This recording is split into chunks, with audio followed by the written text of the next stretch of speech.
guys, Juliana here with AvWorld. Today I'd like to talk about my worst experience in aviation so far. This happened this past summer up in Cold Lake, Alberta. I was flying a 1976 Cessna 172M, call sign of Golf Quebec Tango X-Ray. That day we were doing familiarization flying with the cadet program. There were 3 of us for the summer.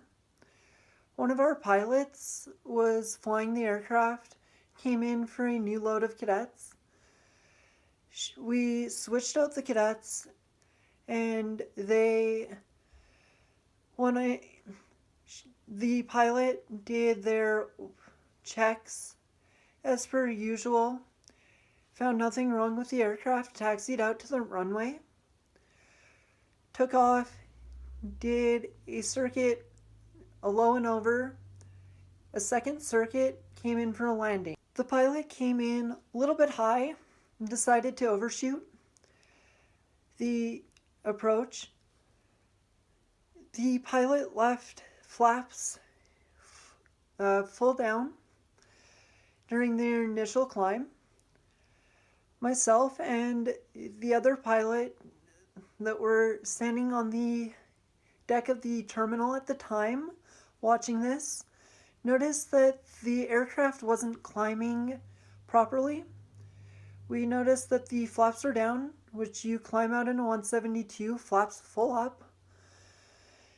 And there are trees on either side of the runway, about 1,000 feet either side at Cold Lake. And the aircraft was still below the trees as it left the threshold of the runway with no noticeable climb rate. We watched the aircraft careen towards the trees. We finally noticed about 100 feet before the trees that the pilot had elected to put their flaps up. The aircraft missed the trees by about 10 feet.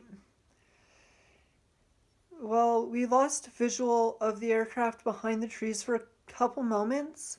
The aircraft quickly climbed back above the trees and completed its circuit without further incident and landed fine. After the pilot taxied in, they were quite distraught and kept mentioning their flaps a lot. So myself and the third pilot that day decided that we were going to do a walk around and a run up of the aircraft to check out, see if the aircraft had any issues with it. So we got in after the walk around, where I found absolutely no problems. I was acting as the pilot in command on this flight, as I had the most experience and was the only commercially rated pilot. So I continued on with my run up. Engine seemed fine. It was giving proper thrust. All the control surfaces were working fine. Flaps system was working properly. So we decided to taxi out to the runway. And we decided that we were going to try the takeoff. I did a pseudo short field takeoff with no flaps, but held the brakes, applied full throttle, let go of the brakes once the engine had hit full RPM so that we could get the most speed out of the runway as possible. All seemed fine. No indication of a problem with the aircraft at this point. So we hit rotation speed, pulled back on the controls slightly, got in the air. Right away I could feel the aircraft jostle around with quite severe turbulence and kick, and noticed the nose push in the opposite direction that I'd expected, actually pointing into the wind due to the way the aircraft was tumbling in the turbulence. I noticed that my climb rate was sitting around 0, and that I wasn't actually gaining much speed, still much below my best angle and best rate of climb. Looking to get to my best rate at about 75 knots. I was sitting at about 60 to 63 knots, just below my best angle of climb. I made sure that my throttle friction was tight as my first attempt to rectify this situation of low climb rate and low speed. The throttle was at full, mixture rich.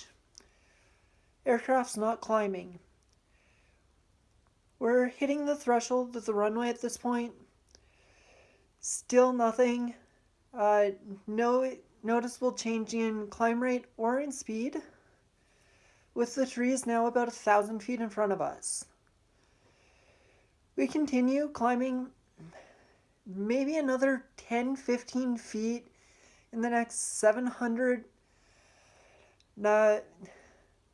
feet forward. And at this point, I was thinking to myself, we're hitting those trees.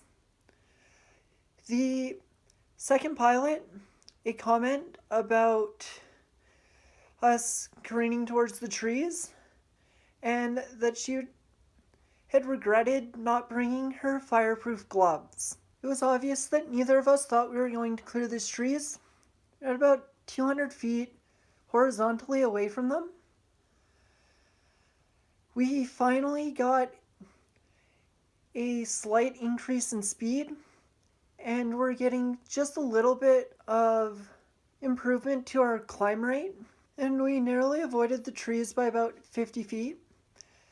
Once we were above the trees, we quickly accelerated to 75 and were able to achieve a 500 feet per minute climb rate.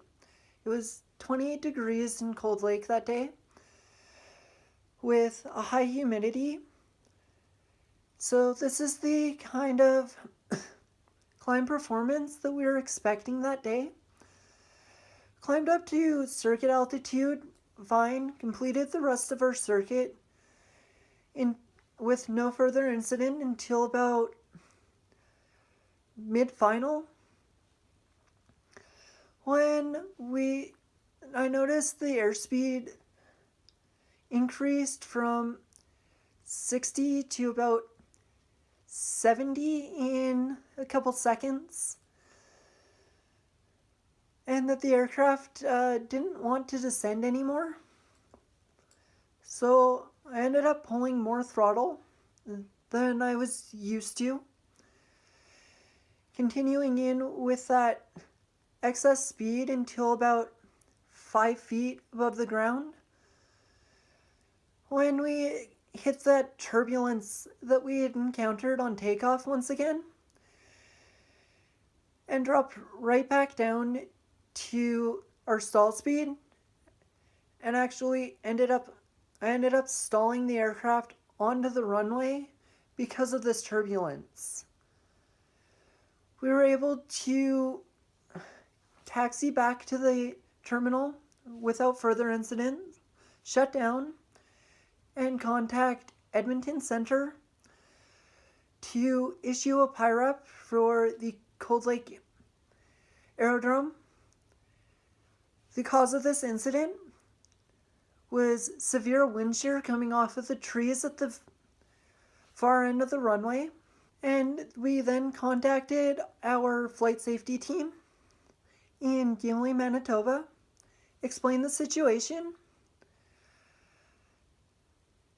Luckily, no one was injured during this situation. However, both myself and the third pilot, who ended up going up together, as they were my superior officer at the time, and myself as the pilot in command of that flight, both of us had ample opportunity to decide it wasn't safe to go flying after what we saw with the first pilot. Both of us ignored several warning signs because the first pilot had mentioned flaps. Neither of us clued into the possibility of wind shear until it was too late. If you learn anything from this video, it's that if you see someone else having poor climb performance for any reason, you should ground the aircraft and come back at it another day with a clear mind, and never let someone's self-identification of the problem, such as a pilot saying, "I left the flaps down," as a definitive reason for what it is, and pay attention to the environment that you're in and what else could have caused that incident. Thank you for watching. Hope you enjoyed. If you did, please leave a like, hit the subscribe button, and turn on the notification bell to see all upcoming videos. And I will see you in the next one.